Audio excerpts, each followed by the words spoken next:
여러분 안녕하세요. 자, 눈발이 날리는 며칠 안 남은 2025년 마무리 얘기해 볼까 합니다. 지금 저희도는 지금 눈발이 날리고 있고요. 눈이 묻었고 뭐 한라산은 전혀 안 보입니다. 많이 춥고 그렇습니다. 이쪽에가 이제 저 뒤로가 이제 바다다 보니까 거기서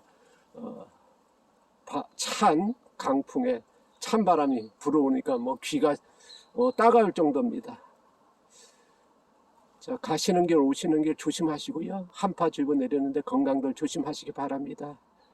자, 오늘 얘기는 멀고도 먼 느림의 농업입니다. 뭐 최근에 보면 이제 많이 이제 확산되고 많이들 얘기하는 미니얼 라이프, 뭐 자연주의 삶, 자연적인 삶, 뭐 그런 얘기를 많이 하지 않습니까? 제가 몇 년 전에 일본에 갔을 때 교육에서 단살이라는 용어를 쓰더라고요. 근데 제가 들어보지 않는 용어였습니다. 자, 우리나라 교육을 하게 되면 이제 보통 청장년층이 많이 오는데 여자분들은 몇 명 안 오거든요. 근데 일주일 동안에 일본에서 진행하는 교육 과정에 보면 20대, 30대 젊은 친구들이 되게 많습니다. 거의 대부분이 차지하고요. 그 중에서 여성분이 반 이상을 차지할 정도고 20대 아가씨들도 되게 많습니다.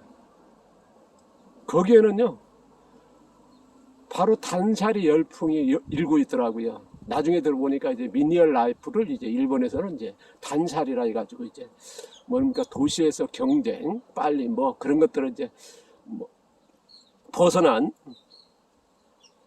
그런 삶을 살자 해서 단살이 열풍으로 해서 이제 그런 저가 진행된 교육에서 많이들 참석했더라고요. 그러니까 뭡니까 농업을 하더라도 이제 빠르게 뭐 경쟁적으로 생산보다는 이제 뭡니까 자연적인 농사를 짓겠다 그래서 뭐 자연농 해가지고 뭐 그런 쪽에 지향하신 분들이 오셨었는데요. 뭐 오늘 얘기가 좀 연결될 것 같습니다. 제가 이제 우리나라에서 창업교육을 10여 년 이상 했다는 말씀을 드렸지 않습니까? 뭐 제가 특강 같은 경우는 1987년, 88년 그때부터 시작했으니까 특강은 뭐 어마어마하게 2시간 뭐 5장 있습니다만은 창업교육 같은 거는 이틀씩 1차, 2차, 3차, 4차 그런 식으로 진행했습니다. 아마 창업교육에 관심이 있었던 건 뭐냐면 제가 2007년도, 8년도, 9년도 그때쯤에 이제 방송 3사를 통해서 몇 번을 소개됐거든요. 그 중에서 2008년인가요? 2009년도 그쯤에 KBS 환경 스페셜이라고 하는 방송이 있어서 9시 뉴스 끝나고 한 거의 50분 가까운 방송이었는데요. 그게 시청률이 되게 높았거든요. 거기에 동물 공장 편에 제가 이제 한 8번 정도 방송이 나왔었습니다. 자, 그 방송에서 굉장히 그 뭡니까 이제 동물 공장 축산 뭐냐 배터리 케이지 사육에 철망에서 신문지 크기의 철망 그 안에 이제 닭이 두세 마리 키워지면서 키워지는 이제 공장식 축산이다. 이것이 문제다. 그래서 비인도적이고 비윤리적이다 해서 뭐 친환경 축산, 자연 축산이 필요하다. 대안적인 축산이 필요하다. 그래서 대안적인 축산은 뭐냐 그러면 공장 축산을 우리나라에서 촬영했고 대안적인 축산은 그때는 보면 이제 축산하면 이제 유럽의 덴마크가 선진 축산을 한다 해서 거기서 이제 촬영을 해왔더라고요. 근데 이제 방송 거의 다 이제 구성되고 촬영 끝나고 했는데 그때 이제 어떤 우리나라 유명하신 이제 농업의 전문가 되신 분이죠. 그분이 제주도에 이런 사람이 있는데 닭을 잘 키운다. 소개를 했던 모양입니다. 그러니까 방송 PD가 이제 저한테 연락이 왔고 제가 여러 가지 얘기해보고 바로 다음날 내려왔더라고요. 그리고 와서 보고는요. 제가 농장 할 때니까 농장에 직접 닭 키우는 걸 보고는 그냥 그 자리에서 그러더라고요. 다음 주부터 일주일 동안 촬영하고 싶은데 방송에 좀 되는가 묻길래 제가 이제 좋습니다 했습니다. 근데 그 방송 내용이 뭐냐 그러면요. 아까도 얘기했습니다만 공장 축산에 문제를 제기했고 대한 축산으로 이제 저를 소개하는데 거기에 전문가들 다국적 기업의 양계 전문가, 그 다음에 이제 제주도의 축산 전문위원, 그 다음에 축산 컨설팅 회사 대표. 이분이 이제 세 분이 뭐랄까 전문가로 왔고요. 그 다음에 방송 PD와 방송 감독, 그래서 촬영이 됐습니다. 그러면서 저희들 뭐 닭사육 현장 다 이제 촬영하고, 그 다음에 이제 확실하기 위해서 뭐냐면 혈청 검사를 했거든요. 그러면 비교군이 있어야지 않습니까? 그래서 같은 품종의 같은 개월령 그런 닭을 30마리씩 해서 비교하자. 그래서 이제 그쪽에 이제 그 전문가 팀한테 이제 방송 그 관계자들이 이제 요청을 했습니다. 그래서 그쪽에서 같은 품종의 같은 원령 키워진 닭 30마리를 가져왔고요. 저희들 닭 30마리에서 이제 혈청 검사를 합니다. 대구 카톨릭 대학교에다가 이제 의뢰를 해가지고요. 그러니까 닭을 혈청을 바로 그 비교군 두 개의 군의 혈청을 바로 뽑고 이제 택배 기사를 대기시켜 놓고요. 그 다음 혈청 뽑자마자 공항으로 갔고, 공항에서 바로 거기에서는 이제 대학 관계자가 대구 공항까지 나와 있었습니다. 왜냐하면 혈청이 바로 검사 들어가야 된다 그러더라고요. 그래서 그 혈청 검사했을 때 뭐냐면 이제 스트레스 검사입니다. 그게 정말 큰 파란을 일으켰죠. 스트레스 없는 닭. 그게 뭐냐면 이제 과학적 증거도 있고요. 그 다음은 해부를 했습니다. 해부했는데 그 해부했을 때에 다국 지역의 축산 전문가는 뭐냐면 수의사이기도 하거든요. 그분 같은 경우는 가위 하나로 닭 한 마리 해부하는데 거의 20초면 해부를 할 정도의 그런 전문가였습니다. 그러니까 각권 일반의 비교군의 공장 축산의 뭐 배터리 케이지 사육이죠. 30마리, 우리 저희들 닭 30마리에서 비교군에서 먼저 이제 5마리씩 이제 하게 됩니다. 그러면 다 5마리씩 다 같았거든요.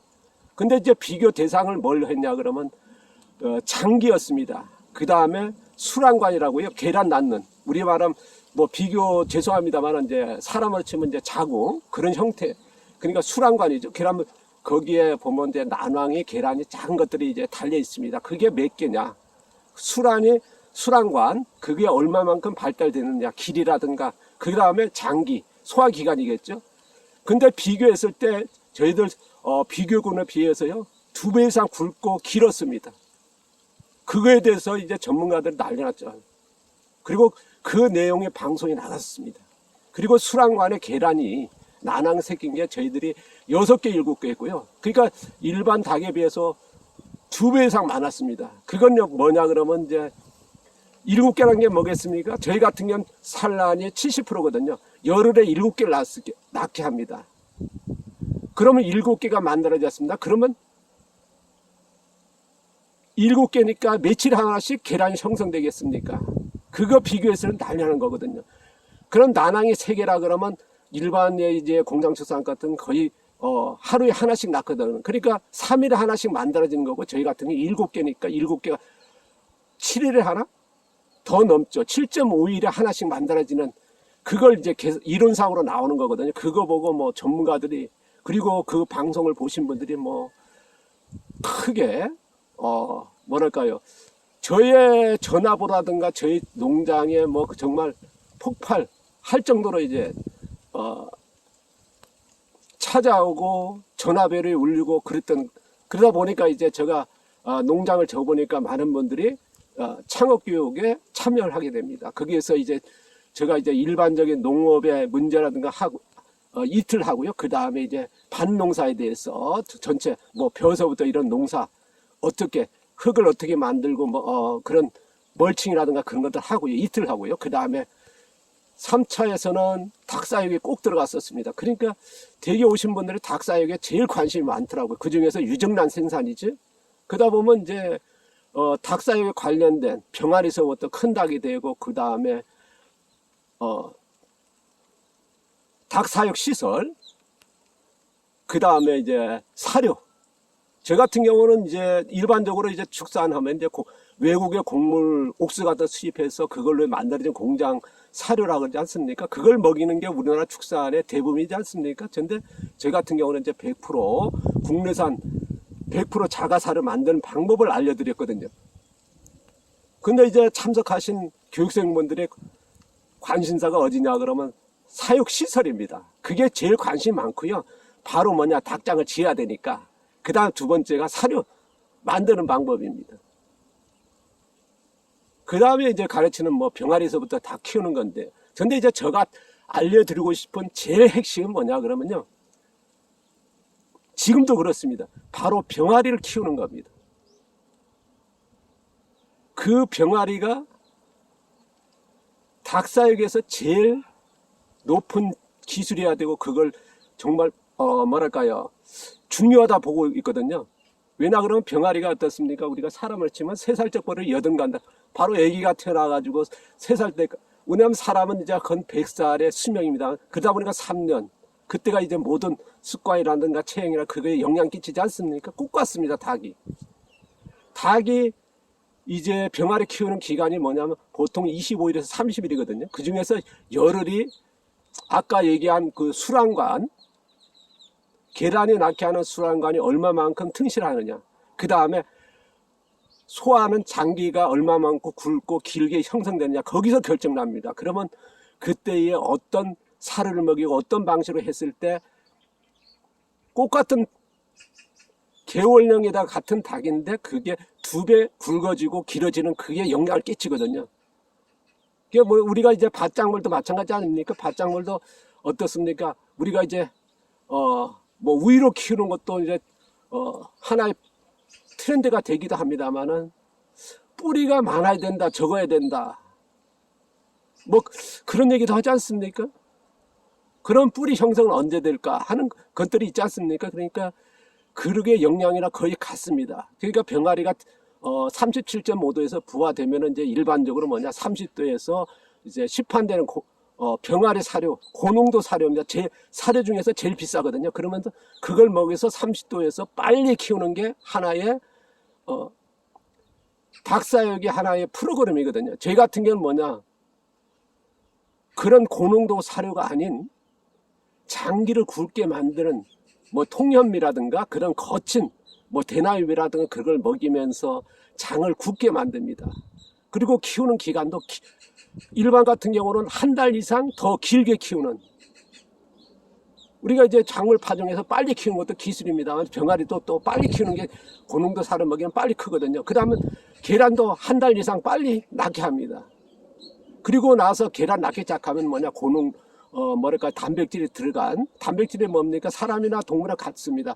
단백질이 뭐냐면 근육을 형성하지 않습니까? 그러면 이제 그런 단백질은 높은 살을 먹여가지고 계란을 뭐랄까요, 거의 하루에 산란율이 90% 100% 가까운 그렇게 낳게 하는 방법도 있습니다만, 저희 같은 경우는 그런 고영양 사료를 단백질 사료 줄이면서, 그러니까 포만감 사료는 먹입니다. 사료는 충분히 주면서 산란율 70% 유지하는 게 저희가 이제 제가 사육해야 제일 핵심이거든요. 그러다 보니까 이제 제가 병아리 키우는 걸 제일 중시합니다. 작물을 키울 때 제일 중요한 게 어디냐, 뭐 우리가 이제 작물 파종해놔서 파종해가지고 이제 뭡니까, 이제 산호치면 청소년 되기 전, 아까 병아리 키우는 시기 맡은 그때가 제일 중요하다 생각하거든요.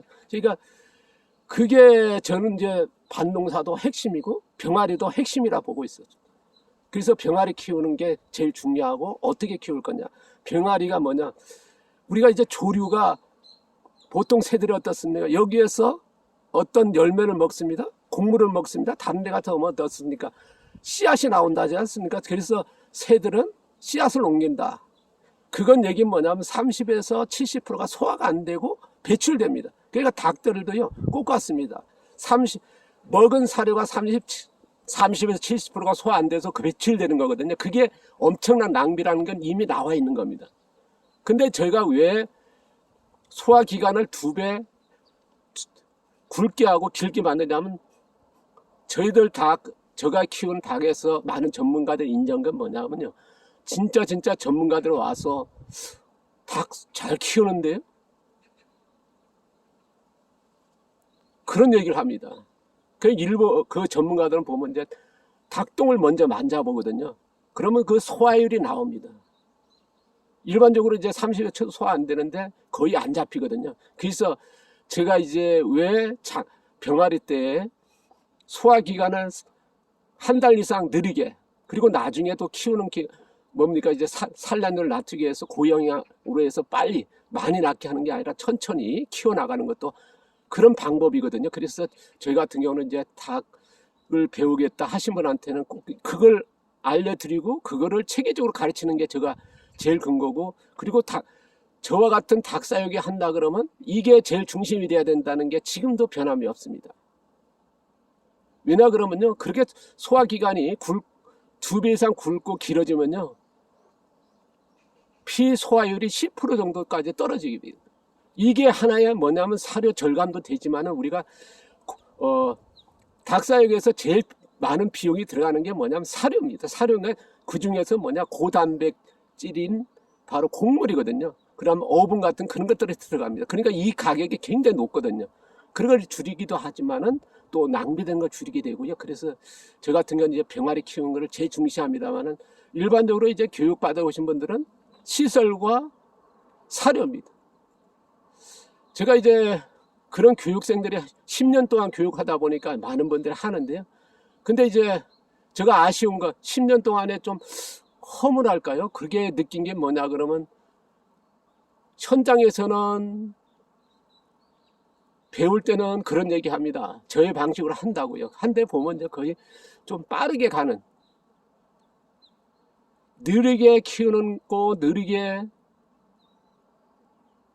닭을 키워나가는 방식이었습니다만 빠르게 가는 방법으로 이제 전환이 되더라고요. 병아리 키우는 것도 마찬가지고요. 그거는요, 나타날 수밖에 없지 않습니까? 왜냐하면 닭똥을 보면 알고요. 그 다음에 뭐냐면 소화기관 산란율 보면 알게 됩니다. 그거는 진짜 뭐 속일 수 없는 거. 팥 심은 데 팥 나고 콩 심은 듯이 어떤 사료와 어떻게 키웠는지 그게 나타난 거거든요. 작물도 마찬가지지 않습니까? 작물을 빠르게 키울 거냐, 느리게 키울 거냐. 땅속으로 깊이 뿌리를 많이 만들 거냐, 우위로 많이 빠르게 키울 거냐. 뭐 그거에 대해서 이제 각자의 생각이겠습니다만, 저도 뭐 그런 걸 배워 가가지고 어느 쪽으로 한다, 뭐 빠르게 키운다, 느리게 키운다, 그걸 뭐 탓할 수는 없습니다. 어느 쪽으로 가든요. 그러나 저는 이제 지난 10년 동안에 그런 IF 오기 전에 10년 동안 꼬박 했거든요. 제가 이제 이틀 시간 교육을 110회 넘게 했으니까 정말 많은 교육했지 않습니까? 근데 그런 현상이 나타난다는 거, 이거 뭐냐면 최근에 아까도 얘기했습니다만 뭐 느림의 미학, 미니얼 라이프 같은 그런 것도 있습니다만은 어쨌든 이 시대에 빨리 농업이 빠르게 가는, 빠르게 키우는 농업이 하나의 트렌드 아닙니까? 뭐 앞서도 얘기했습니다만은 바로 작물 같은 게 해서 얼마만큼 빨리 키우는 거냐, 뭐 촉성대배, 초촉성대배. 옛날에 뭐 30cm인 걸 지금은 40cm, 50cm, 60cm 키우는 걸 자랑으로 삼는 거고요.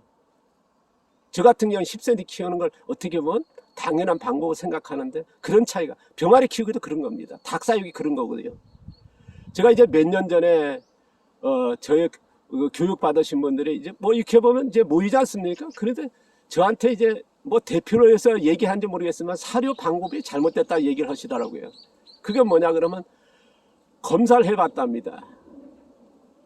제가 알려준 사료와 이제 공장 축산의 사료, 전문가들 얘기하면 뭐냐면 거기서 충격적인 발표이겠죠. 충격적인 아니라 당연한 발표가 뭐냐, 저희 사료는 잘못됐다. 뭐냐, 단백질량이, 영양이 떨어진다. 이거 먹여서는 돼지나 닭들의 사료가 영양이 부족하다. 그러니까 빨리 키우고 크게 키워야 되지 않습니까? 그거하고는 이게 안 맞는 거거든요. 그러니까 저한테 그러더라고요. 잘못된 교육이라는 뉘앙스를 주더라고요. 그래서 정말 충격을 받았습니다. 그러니까 10년의 교육이 허무하게, 지금도 그렇습니다. 뭐 앞서 전편에 얘기했습니다만 지금 뭐 작물 같은 것을 키울 때 어떻습니까? 파종하자 말자 50일이 됐습니다. 파종해서 30cm 키우고 40cm, 50cm 키우고 60cm 키우고, 그게 당연한 트렌드고 빠르게라고 하는 그게 있습니다만 저희 같은 경우는 10cm 자란 게 당연하고 그게 어떻게 보면 저가 방향이건데요. 이런 차이가 있지 않나 싶습니다. 농업이, 빠름의 농업이 대세입니다만은 느림의 농업도 어떻게 보면 멀고도 먼습니다만은 저희 생각은 그렇습니다. 오늘 얘기 마치겠습니다. 감사합니다.